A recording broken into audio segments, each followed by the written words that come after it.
All right, let's take a look. Let's get on to Noahide number 2. Incestuous and adulterous relations are forbidden under the Noahide laws.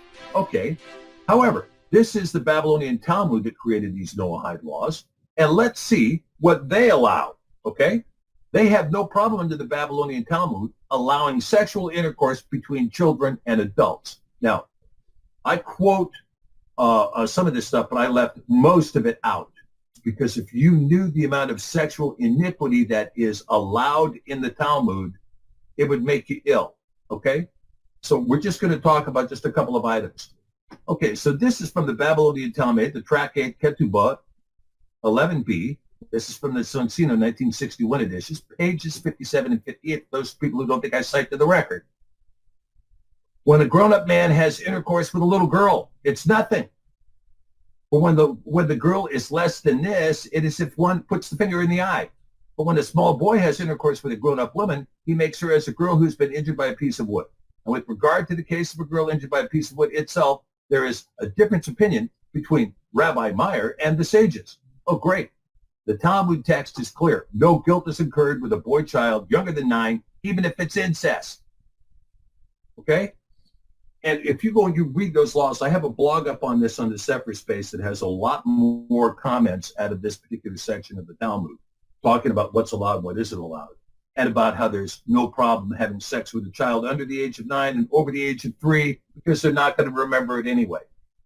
And, you know, look, most Jews who follow the Talmud rebuke this passage, okay? Most of them do. But nonetheless, it is from this document, the Talmud, that these Noahide laws were created, and they take this document and they say this is the moral center and the foundational ethical principles of the whole world.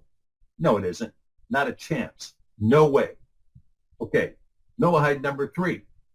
This is slide 11. Murder is forbidden. The life of a human being formed in God's image is sacred. Okay, well, who can disagree with this? The answer is those practicing Talmudic Judaism in accord with what it's written, especially when it comes to killing an infant in the satanic rite of abortion. Talmudic scholars maintain that the prohibition on harm to a person only refers to the pregnant woman and not to the fetus, since the scripture, and hence the scriptural injunction.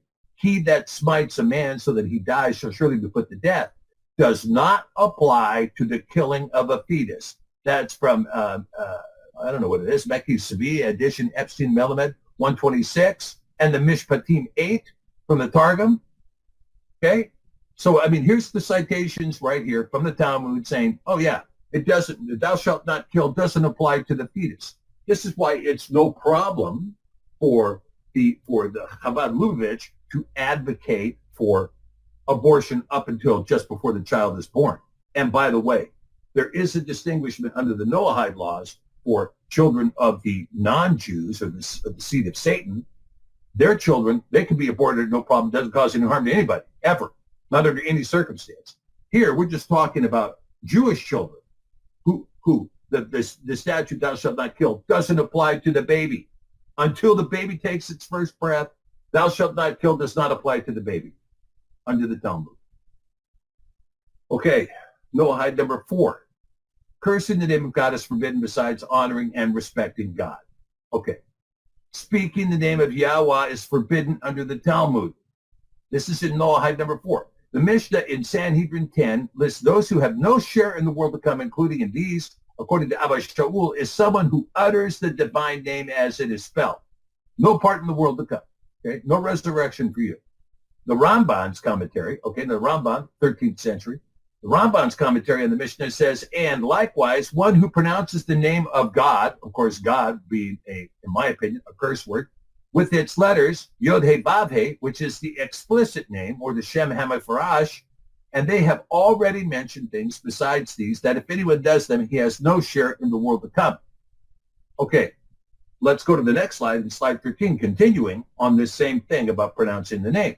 According to Judaism 101, now let's listen to this. This is from Judaism 101. Nothing in the Torah prohibits a person from pronouncing the name of God. Bingo. Thank you for admitting it. That's an accurate and complete description. Indeed, it is evident from Scripture that God's name was pronounced routinely And Josephus verifies this as well. Many common Hebrew names contain Yah or Yahu, part of God's four-letter name. Now, what is this? Judaism 101, saying that Yah and Yahu are part of God's name. Now, let's compare that to the people who want to advocate for Yehovah. Okay? The name was pronounced as part of the daily services in the temple, according to Judaism 101. You notice that Judaism 101 doesn't make any reference to the name Yeh or Yeho, right? You don't see that anywhere. You don't see it anywhere. It's readily admitted right here that Yah and Yahu were part of the sacred name.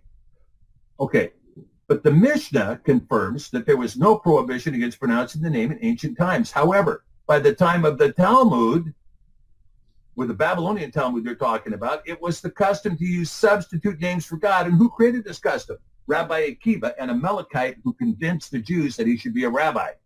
Some rabbis asserted that a person who pronounces the Yod-Heh-Vav-Heh according to its letters instead of using a substitute has no place in the world to come and should be put to death.